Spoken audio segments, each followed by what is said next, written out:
Over the past 4 years, 21 million people poured into the United States. Many of them নির্বাচনে জয়ী হবার আগেই Donald Trump সাফ জানিয়ে দেন, president হিসেবে নির্বাচিত হলে তিনি অবৈধ অভিবাসীদের বিরুদ্ধে কড়া অবস্থান নেবেন।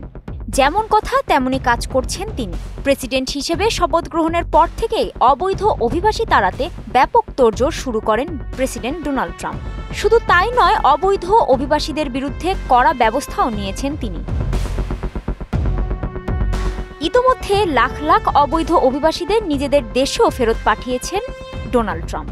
সীমান্ত দিয়ে কোনো অবৈধ অভিবাসী যাতে প্রবেশ করতে না পারে তার জন্য নিরাপত্তা ব্যবস্থা কড়াকড়ি করেছে ট্রাম্প প্রশাসন। তবে যুক্তরাষ্ট্রে থাকা বৈধ নথি গ্রিন কার্ড যাদের আছে তাদেরও চাপে রেখেছে ট্রাম্প প্রশাসন। গ্রিন কার্ডধারীদের নতুন করে হুঁশিয়ারি দিয়েছেন ডোনাল্ড ট্রাম্প। বলেন, যারা বৈধ অভিবাসী আছেন তাদের অতিথির মতো আচরণ করতে হবে, নয়তো তাদেরও নিজ দেশে ফেরত পাঠানো হবে। এছাড়া সবার উপর নজর রাখা হচ্ছে বলে উল্লেখ করেছেন তিনি। এ সতর্কতার মধ্যে ট্রাম্প প্রশাসন বার্তা দিয়েছে তারা অভিবাসী সংক্রান্ত আইন আরও বিস্তার করবে। এর মধ্যে দেখা যাচ্ছে শুধুমাত্র অবৈধ অভিবাসীদেরই লক্ষ্য করা হবে না, সঙ্গে বৈধ অভিবাসীদেরও এর আওতায় আনা হবে।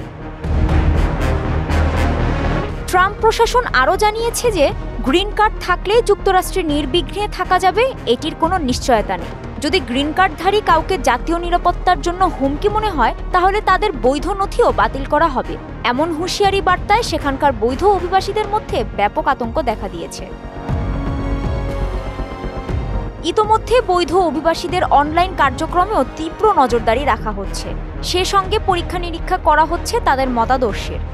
এছাড়া বৈধ অভিবাসীদের নিজ দেশে ফেরত পাঠানো এবং অনেককে যুক্তরাষ্ট্রে আর প্রবেশ করতে না দেওয়ার ঘটনাও ঘটেছে।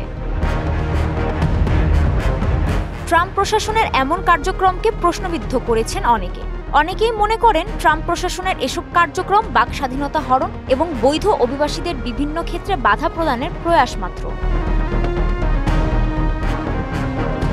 কাজী শাহরিন, মোহনা ডিজিটাল।